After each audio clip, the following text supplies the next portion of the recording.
तो चलिए दोस्तों, मेरे प्यारे देशवासियों, आज हम बात करने वाले हैं 144 साल बाद प्रयागराज में महाकुंभ का आयोजन हो रहा है,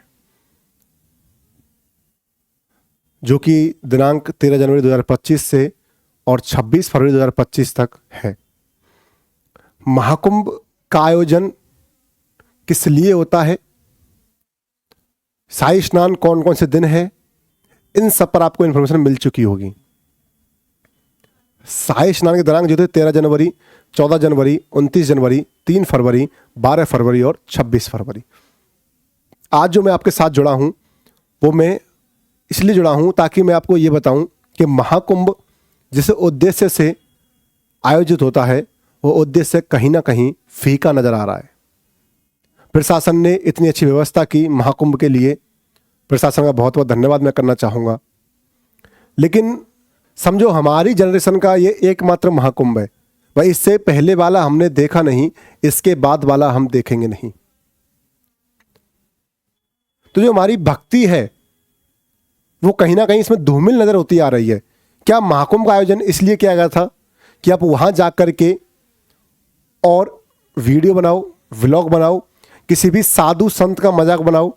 जैसा कि मैं देख रहा हूं कि एक बहुत वायरल हो रही है, एक कांटे वाले बाबा, एक लड़की जा करके उनका मजाक बनाती है। भाई कोई व्यक्ति अपने परिवार का पेट पाल रहा है और आप वहां कांटे वाले बाबा से मिलने गई हो या फिर संगम में डुबकी लगाने गई हो, आप जिस भाव से गए हो, आप भक्ति भाव से गए हो, आप उसी भाव से वहाँ स्नान करें और भगवान को थैंक यू बोलें, गंगा मैया को प्रणाम करें और अपने आ जाएं। लेकिन नहीं, आजकल लोगों ने महाकुंभ को व्यूज़ का विषय बना लिया है कि आप जाइए और आईआईटी वाले बाबा का इंटरव्यू ले रहे हैं, आप जा रहे हैं, जो लड़की वायरल हुई थी उनका इंटरव्यू ले रहे हैं। बताती हैं बाद में एक इंटरव्यू में कि वायरल होने से जो मुझे नुकसान हुआ वो ये हुआ कि मैं 3 लाख रुपए की माला लेकर आई थी बेचने के लिए।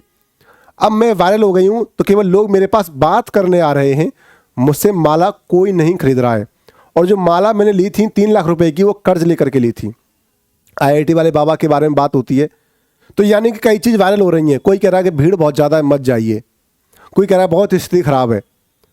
और मैं देखता हूँ कि वहाँ पर लोग केवल इसलिए जा रहे हैं कि वो व्लॉग बना सकें, वो व्यूज़ इकट्ठा कर सकें, वो किसी बाबा को वायरल कर रहे हैं, कभी किसको वायरल कर रहे हैं, कभी किसी को वायरल कर रहे हैं। अरे क्या मतलब है? आप अपनी भक्ति क्या सोशल मीडिया पर दिखाना चाहते हैं या आप ये दिखाना चाहते हैं कि आप हिंदुइज्म को प्रमोट कर रहे हो?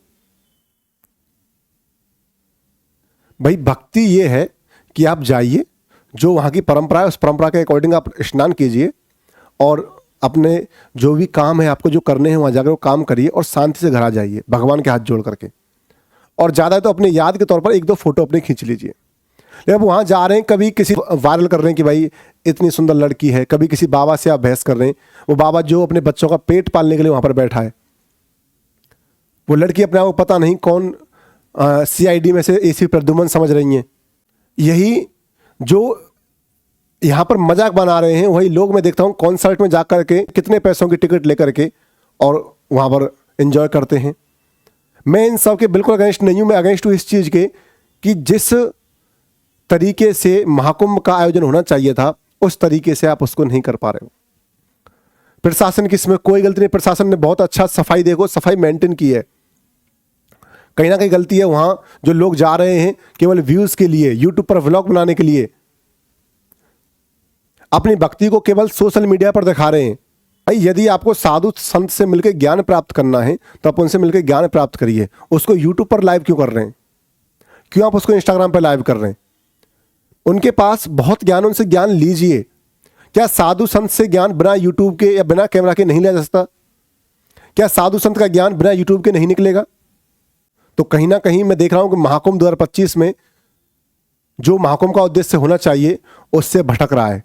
हम ध्यान दे रहे हैं वायरल हुई लड़की पर, हम ध्यान दे रहे हैं आईआईटी वाले बाबा पर, हम ध्यान दे रहे हैं कांटे वाले बाबा पर, हम ध्यान दे रहे हैं रुद्राक्ष वाले बाबा पर, हम ध्यान दे रहे हैं लंबे नाखून वाले बाबा पर।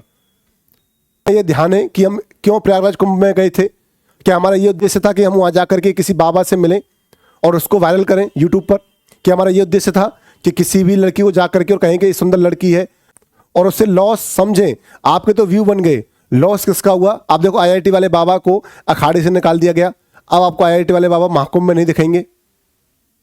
उस लड़की पर जो 3 लाख रुपए का कर्ज था, जिसकी रुद्राक्ष की माला नहीं बिक रही है, वो लड़की कह रही है कि भाई वायरल होने से मुझे नुकसान हुआ है, फायदा कोई नहीं हुआ। फायदा यूट्यूब वालों का हुआ ना, आपको नहीं पता।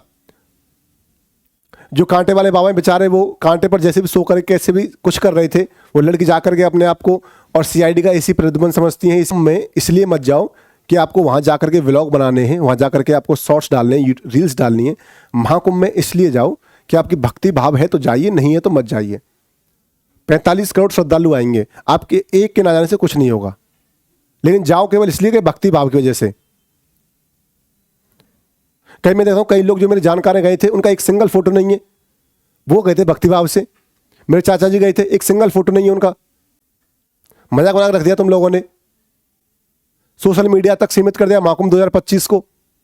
कहीं ना कहीं हमारे आस्थाओं को मजाक उड़ाया जा रहा है। ये इतने बड़े ज्ञानी संत हैं, उनके बारे में आप अनाप शनाप बोल रहे हो सोशल मीडिया पे, ये कैसे सहनीय है? ये कहूँगा, मेरी दरख्वास्त यही है कि अभी महाकुंभ में लगभग 26 दिन बचे हैं, 26 दिन के अभी 28 दिन बचे हैं। तो मैं आपसे दरख्वास्त ये कर रहा हूँ कि महाकुंभ की जो आस्था है उसको बने रहने दीजिए। आप कृपया करके, आपको यूट्यूब व्लॉग ही बनाने तो आप फेमस जगह, कोई फेमस किला घूम के आ जाइए, कहीं और चले जाइए, कई हिल स्टेशन है, लेकिन उसके साथ खिलवाड़ मत कीजिए। और जो लोग वहाँ जा करके कचरा फैला रहे हैं, कृपया करके यदि आप वहाँ कुछ खाते हैं तो उसे अपने बैग में रख लो, उसके जो पॉलीथीन वगैरह है उसको, वहाँ पर कचरा ना फैलाएं।